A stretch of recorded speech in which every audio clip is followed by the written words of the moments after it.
How to delete business meta suite. So let's see in this video. First of all, you have to get into this page.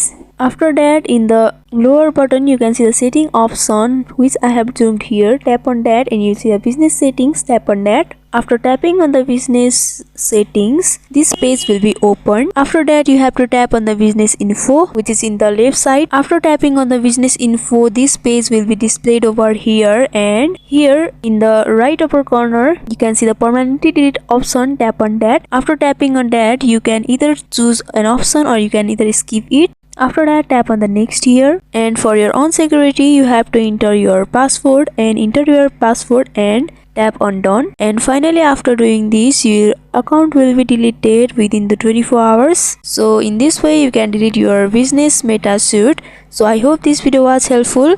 Don't forget to like, comment, share and subscribe our channel for more tutorial videos like this. If you need any tutorial videos on any topics, don't hesitate to comment down below and let us know. Thank you for watching till the end.